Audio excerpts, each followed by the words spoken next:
사사기 19장 우리 27절에서 30절 우리 함께 읽도록 합니다. 그의 주인이 일찍 일어나 집문을 열고 떠나고자 하더니 그 여인이 집문에 엎드려져 있고 그의 두 손이 문지방에 있는 것을 보고 그에게 이르되 일어나라 우리가 떠나가자 하나 아무 대답이 없는지라. 이에 그의 시체를 나귀에 싣고 행하여 자기 곳에 돌아갔어. 그 집에 이르러서는 칼을 가지고 자기 첩의 시체를 거두어 그 마디를 찍어 12덩이에 나누고 그것을 이스라엘 사방에 두루 보내매 그것을 보는 자가 다 이르되 이스라엘 자손이 애굽 땅에서 올라온 날부터 오늘까지 이런 일은 일어나지도 아니하였고 보지도 못하였도다. 이 일을 생각하고 상의한 후에 말하자 하니라. 아멘. 할렐루야. 우리 지난 시간에 이제 어떤 레위 사람이 첩을 두고 또 첩을 찾으러 도망간 첩을 찾으러 찾아오다가 이제 베냐민 지파의 사람들에게 능욕을 당하는 그런 사건을 보게 됩니다. 이제 오늘로써 이제 사사기 마지막인데 참 사사기의 마지막 부분이 참 침울한 이야기가 이어집니다. 장장 17장에서부터 21장까지 17, 18, 19, 20, 21 5장이에요. 총 21장 중에 5장이 사사기에서 사사들의 이야기는 15장이고 16장이고 이 침울한 사건이 5장에 걸쳐서 길게 기록이 되어 있습니다. 그만큼 이 침울한 사건이 오래 기록되어 있는 것은 그만큼 이 어둠의 역사를 통해 우리에게 무엇을 바라보게 하고 깨닫게 하는 어떤 반면교사의 역할을 하게 됩니다. 어쩌면 이 레위인의 첩사건이요 엄청난 파장을 또 일으킵니다. 오늘 사건을 보면 이렇게 이야기하는데 28절에 보니까 그에게 일어나라 우리가 떠나가자 하나 그 첩이요 아무 대답이 없는지라 그렇게 이야기합니다.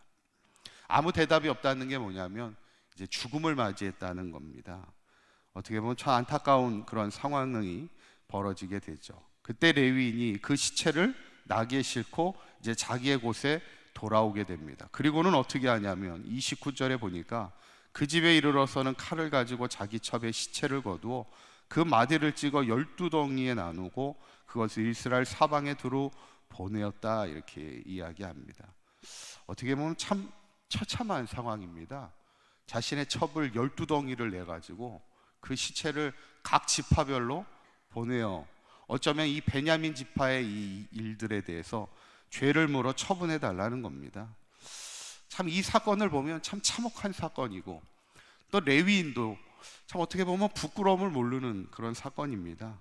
자신이 첩을 두었던 그 자체가 문제인데 그거를 어떻게 보면 12지파 모든 이들에게 그것을 알리면서 어떻게 보면 그것을 처분해 달라고 이야기하는 건데 결국 어떻게 됩니까? 이스라엘 자손이 미스바에서 모여서 이제 회의를 하게 됩니다. 총회로 모이게 되는데 결국 어떤 결정을 내리게 되냐면 사사기 20장 이제 9절에 있는 말씀에 보면 이렇게 이야기하고 있어요. 한번 읽어볼까요? 시작. 우리가 이제 기브아 사람에게 이렇게 행하리니 곧 제비를 뽑아서 그들을 어떻게 한다고요? 치러 가겠다는 거예요. 그러니까 12지파 가운데 11지파가 연합을 해서 한 지파를 이제 치러 가겠다는 겁니다. 어떻게 보면 가장 이제 오늘 사사기의 마지막 부분이지만 가장 가슴 아픈 구절이에요. 여러분 형제 12명이 있는데 11명이 힘을 모아서 한 명의 형제를 친다고 생각해 보세요. 자식이 3명 있는데 3명 중에 2명이 힘을 모아서 한 명을 치겠다 그러면 부모의 마음이 어떻겠어요? 하나님 보시기에 12지파가 11지파가 연합하여 한 지파를 치겠다는 거예요. 자, 하나님 보시기에 참 부끄러움의 역사였습니다. 결국 어떻게 되냐면 처음에는 승기를 베냐민 지파가 잡습니다. 왜냐하면 베냐민 지파가 워낙 강력한 전사들이 많아서 베냐민 지파가 처음에는 승기를 잡지만 나중에는 이제 이스라엘 연합이 이기게 되면서 베냐민 지파가 이제 몰살당하게 생긴 거예요. 다 죽음을 맞이하게 됩니다. 그러다 보니까 남자 장정 600명만 남았다는 거예요. 그 수만의 사람들이 다 죽음을 맞이하게 된 거예요. 그러니까 이것도 이제 심각한 문제가 되는 거예요. 12지파 중에 이 베냐민 지파가 사라지게 생긴 거예요. 전멸되게 생기니까 그때 이제 이스라엘 연합지파가 다시 회의를 하면서 이렇게 이야기합니다. 사사기 21장 6절에 있는 말씀에 보면 이렇게 얘기하죠. 한번 읽어봅니다. 시작. 이스라엘 자손이 그들의 형제 베냐민을 위하여 뉘우쳐 이르되 오늘 이스라엘 중에 한 지파가 끊어졌도다 이러는 거예요. 끊어지게 생겼다는 거예요, 한 지파가. 사실 이스라엘 그 지파들이 이걸 원한 건 아닌데, 한 지파를 완전히 멸하려고 한 건 아니고 그 죄에 대해서 묻고자 했지만, 이게 잘못하다가는 한 지파가 다 멸절하게 생겨서 뉘우쳐 이르렀다 이렇게 이야기하는 겁니다. 그래서 이 문제를 해결하기 위해서 이스라엘 연합지파가 어떤 결정을 내리냐면 21장 12절, 참 길게 이제 이 사건이 기록이 되어 있는데 21장 12절에 있는 말씀 보면 한번 읽어볼까요? 시작. 그들이 야베스 길르앗 주민 중에서 젊은 처녀 400명을 얻었으니 이는 아직 남자와 동침한 일이 없어 남자를 알지 못하는 자라. 그들을 실로 진영으로 데려오니 이곳은 가나안 땅이더라 이렇게 했어요. 지금 이스라엘 연합 지파들이 어떤 결정을 했냐면 베냐민 지파가 지금 다 멸절당하게 되고 남자는 600명밖에 안 남은 거예요. 그래서 길르앗 그 야베스 길르앗 주민에서 400명의 처녀를 데려다가 결혼을 시켜주어서 그 후손을 이어갈 수 있도록 그렇게 배려를 해준 겁니다. 이 야베스 길르앗 주민이라는 이 말이 이제 나중에 어디에서 나오냐면 이제 오늘 사사기가 끝이 나면 이제는 왕이 세워지는 왕정 시대가 나옵니다. 첫 번째 왕이 누구예요? 첫 번째 왕이 사울입니다. 근데 사울이 어느 지파 사람이에요? 어느 지파 사람일까요? 베냐민 지파입니다. 그러니까 오늘 멸절당하게 생겼던 가장 약했던 베냐민 지파에서 왕이 나옵니다. 그러니까 이게 참 하나님의 섭리예요. 참 연약한 자를 결국 사사기의 특징이 뭐예요?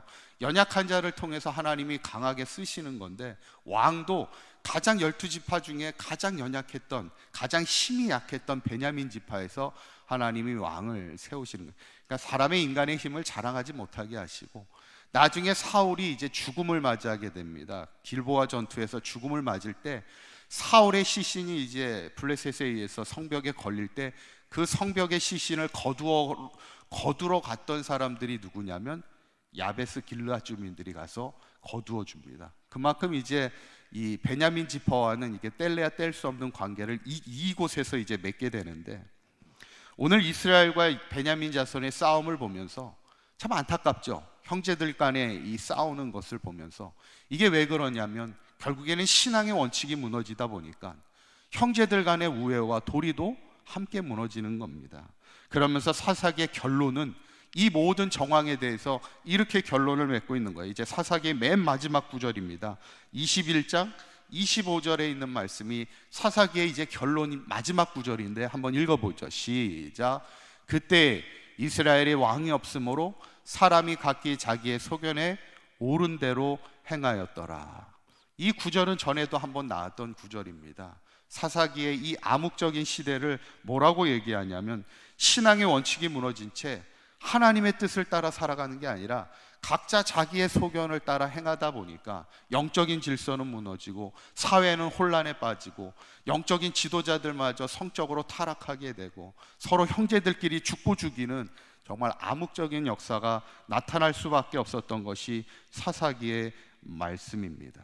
우리가 오늘 사사기의 말씀을 보면서 분명한 것은 어쩌면 우리 믿는 자들이 이 시대를 살아가는 희망을 세워가는 이들이 돼야 되는데 그러기 위해서는 우리의 신앙의 원칙이 무너져서는 안 된다는 거예요. 우리가 이 땅에 빛과 소금의 역할을 감당할 수 있도록 우리가 신앙의 원칙을 지켜가며 자신의 소견을 따라 살아가는 인생이 아닌 하나님의 말씀을 더욱 따라갈 수 있는 우리 모든 성도들이 되어서 진짜 이 시대가 영적인 암흑기의 시대가 되지 않도록 교회가 나라와 민족을 세워갈 수 있는 귀한 지체가 되어서 우리 사강교회를 통하여 이 어둠의 역사 가운데서도 희망을 세워갈 수 있는 우리 교회와 모든 성도님들이 될 수 있기를 주님의 이름으로 간절히 축원합니다.